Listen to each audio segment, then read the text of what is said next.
Je suis très content de voir ces salles pleines parce que j'ai compté et nous sommes 120 personnes. Donc bravo. C'est déjà énorme pour un film qui date aussi longtemps. Alors le film, c'est pas nous qui l'avons choisi, hein. C'est Tom qui a eu l'honneur de choisir le film et partenaire Apollo a eu la possibilité d'avoir la bande. Donc merci à lui et merci à vous. Cette année, comme vous pouvez le constater, c'est Shining. Donc qui dit Shining, généralement horreur. Tom ici, donc comme l'a dit justement nos partenaires, a fait une BD sur les zombies. Le 2 arrive bientôt, il sera au festival avec sa nouvelle BD, donc n'hésitez pas à venir. Et après le film, on aura le plaisir, moi, Charles et puis vous tous, bien évidemment, de poser des questions à Tom sur déjà pourquoi le film et autre chose. Un petit mot, Tom ? Bon courage pour tous ceux qui n'ont pas vu le film. Merci beaucoup et je vous souhaite un très bon film. À tout à l'heure.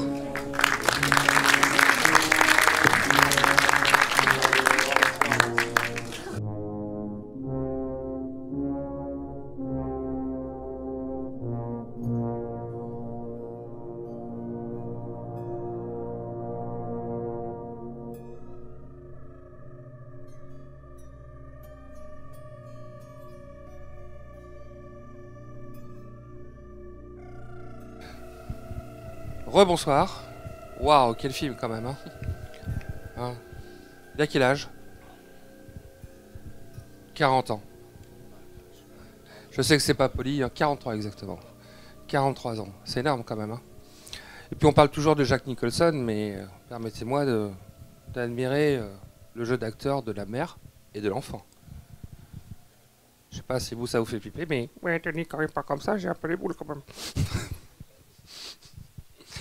Bon allez, je vais passer le relais à Charles. On va s'orienter un peu plus BD et on va laisser la parole à Charles et à notre invité d'honneur ce soir. Tom, merci. Tu vois, j'ai récupéré un micro. Ouais, c'est un film, c'est du Kubrick, hein, c'est du grand Kubrick. Donc c'est vrai que c'est une adaptation qui a été retravaillée quand même pendant 11 semaines entre une romancière et Kubrick. Ce qui fait que justement Stephen King a aimé le film dans sa réalisation parce qu'il trouvait qu'il y avait beaucoup de rythme, parce que c'était c'était un bon film, mais par contre par rapport à son adaptation de roman, là ça ne lui a pas plu du tout. C'est pour ça qu'il refera une version quelques années plus tard, version pour laquelle il a fallu quand même qu'il demande l'autorisation à Kubrick pour pouvoir la réaliser, puisque Kubrick avait des droits du coup sur les adaptations cinématographique, télévisuel, et Kubrick lui a donné l'autorisation uniquement parce qu'il lui a demandé de justement arrêter de dire du mal de son film, puisque Stephen King l'avait un petit peu en travers. Voilà, ça c'est pour le film. On va parler un peu maintenant avec Tom. Tu veux peut-être d'abord nous dire quelques mots par rapport au film, peut-être ? Alors, par exemple, est-ce que toi tu l'avais vu il y a longtemps, c'est quelque chose qui t'a inspiré dans ton travail? Alors moi je l'ai vu tard, en fait, sur le tard. Je l'ai vu pendant un séjour en vacances en Vendée chez mon beau-frère et ma belle-sœur. Dans un hôtel? Non, peut-être pas. Non. L'hôtel Ibis, c'est super chaleureux du coup à Rochefort. Non. On s'est fait une soirée sur ça parce que moi je l'avais jamais vu, ça fait partie des grands classiques à voir. Et oui, ce film m'inspire parce que j'aime l'atmosphère, en fait, l'atmosphère pesante du film, en fait, c'est assez oppressant. Voilà, la musique y joue beaucoup, je pense. T'as toujours cette sensation qu'il va se passer quelque chose d'assez tragique, même quand il se passe pas grand-chose. Et l'Overlook est un personnage à part entière, en fait, de ce film. On se demande pourquoi, comment il fonctionne comme ça et pourquoi il envoie ces flashs de fantômes, de morts à cette famille.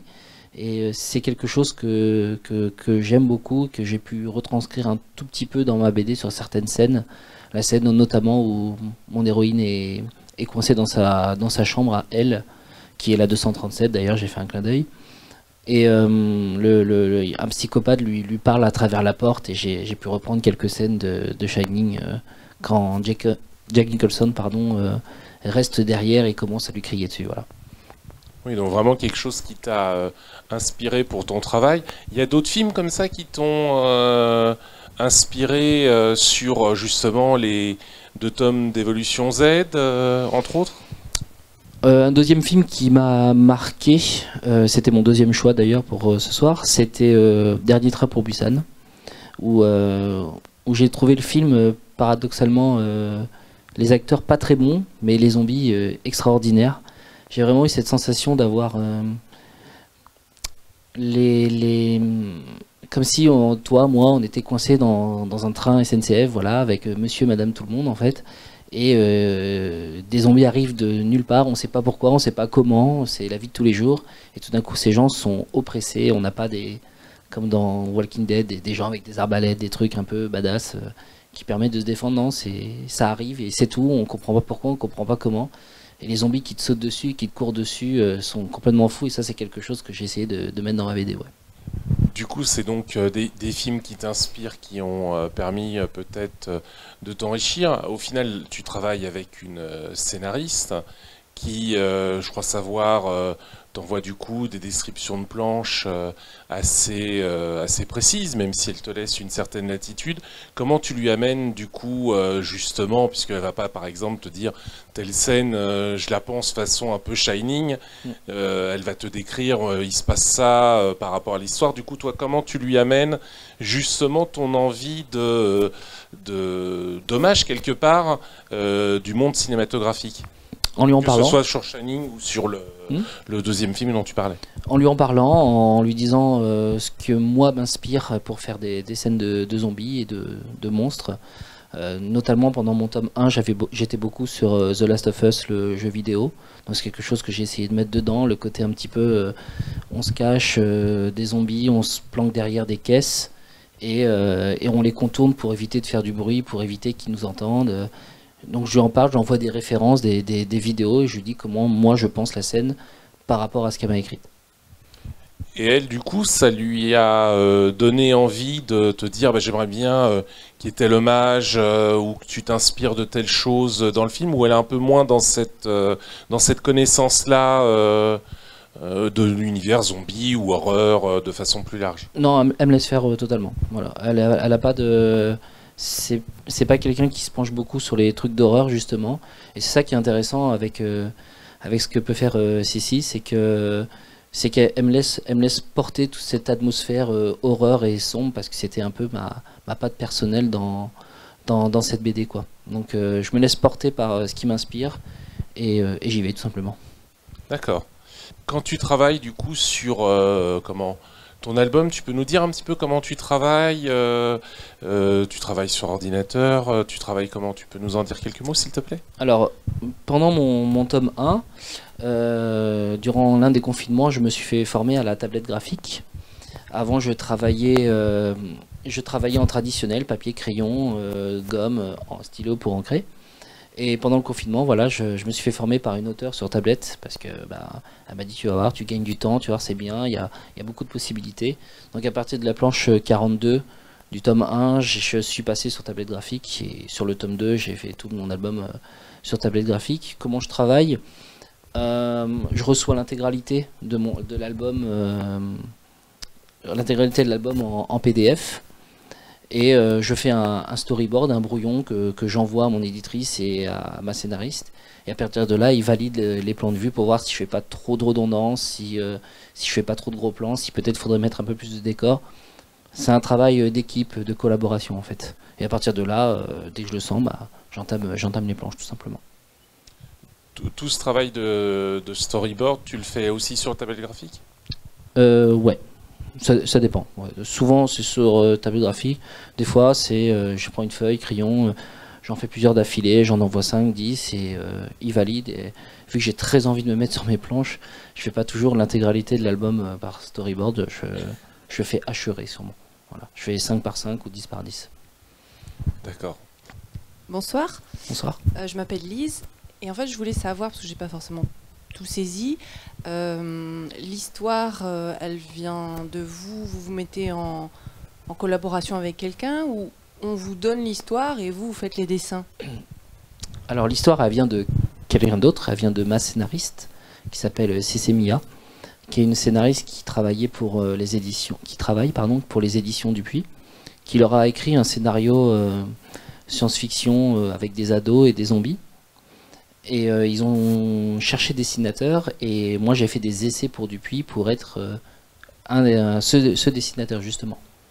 Voilà, donc du coup en fait ils créent une équipe, donc ils avaient déjà la scénariste, ils cherchaient un dessinateur, voilà, je me suis proposé, j'ai fait des essais, et c'est comme ça que je suis venu à dessiner pour cette série. Tu peux peut-être nous dire combien de temps tu as mis pour travailler sur le tome 1 et le tome 2, qu'on voit un petit peu justement l'évolution, puisque à la fin du tome 1, tu avais quand même déjà bien tes personnages en main, entre autres. Alors, pour le tome 1, je suis pas très fier, parce que j'ai mis beaucoup trop de temps. J'ai mis 2 ans et demi à faire l'album, tout simplement parce que j'ai traîné. Je suis tombé dans le piège, il y avait des jeux vidéo très intéressants à jouer. Donc j'étais un petit peu trop dessus. J'étais un petit peu aussi dans cette euphorie d'avoir signé pour être auteur de BD, donc, et vu qu'on me mettait aucune pression, je me mettais aucune pression. Du coup j'ai un peu trop traîné, je faisais une planche en 2 semaines, 3 semaines. Et bon, on m'a un petit peu fait des remontrances, c'est normal. Donc j'ai mis 2 ans et demi pour le premier, et j'ai mis 1 an et 1 mois pour le deuxième par contre. Voilà. Le deuxième, je suis devenu plus sérieux tout simplement. D'autres questions? Moi j'en ai une, moi. Ah, ça y est, il tremble là. Je sais pas si tu as le droit, mais tu peux nous parler un petit peu de ce qui t'attend par la suite? Ce qui m'attend par la suite, c'est le tome 3 d'Evolution Z, justement. Voilà, où j'attends un petit peu les retours de Dupuis et de ma scénariste pour le commencer, pour l'entamer. En attendant, moi je voulais essayer aussi de faire autre chose, parce que 2 ans à faire des BD de zombies, tout ça, j'adore, je prends beaucoup de plaisir, c'est super, mais je voulais vraiment passer à autre chose. Donc je me suis allié à un nouveau scénariste qui s'appelle Stéphane Lapus, qui fait entre autres des scénarios de la BD des Mignons ou de Comme des Bêtes. Et il m'a écrit un scénario original où je peux mettre toutes mes influences un peu manga, BD dedans. Donc je suis en ce moment en train de faire des planches tests pour pouvoir signer ce projet dans n'importe quelle maison d'édition, c'est celle qui en voudra ou sera plus intéressée, tout simplement. Voilà. Donc je suis dessus depuis 2-3 semaines. Voilà. Impeccable. Merci beaucoup, Tom. De rien. On n'a qu'un mot pour nous, par la suite c'est merde. Autre question? Bonsoir. Bonsoir. Je voulais savoir comment s'est fait le choix du style pour la bande dessinée. Le choix du style de ma BD, c'est ça? J'ai eu beaucoup d'influence, voilà, au début de mon tome 1. Dupuis voulait quelque chose qui ressemblait à Green Class chez Lombard, du dessinateur David Taco, si je me souviens bien. Au début c'est ce qu'il voulait, donc au début c'est ce que j'essayais de faire, et avec le temps, à force de dessiner, j'ai moi-même trouvé mon style graphique en m'inspirant d'auteurs de comics comme Jorge Jiménez par exemple, ou Jason Fabok, voilà. Des auteurs de chez DC Comics, tout simplement. On est très content, et je pense Rochefort sur Toile aussi, de la fréquentation pour la séance. On a 130 spectateurs, donc ça nous fait plaisir. À chaque fois qu'on fait une animation ensemble, ça fonctionne. Donc voilà, c'est bien. Et puis un grand merci à Tom d'être venu ce soir pour discuter avec vous. N'hésitez pas à venir pendant tout le festival. Il aura son tome 2 qui sera juste sorti. Il sera un plaisir de vous faire une dédicace, et en plus il sera un plaisir de vous montrer dans les albums toutes les petites références qu'il a mis et qu'il a évoquées ce soir. Voilà, et puis merci encore aussi à l'Apollo 8 de nous avoir accueillis. Voilà, bonne soirée à tous.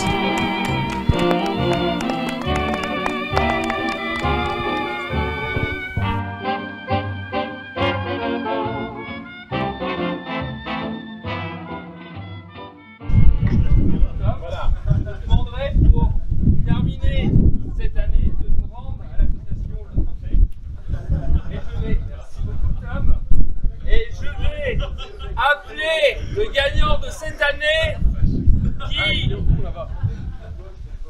le gagnant de cette année qui évidemment n'a pas de Fenbass sur Rochefort. Bravo Tom pour cette année.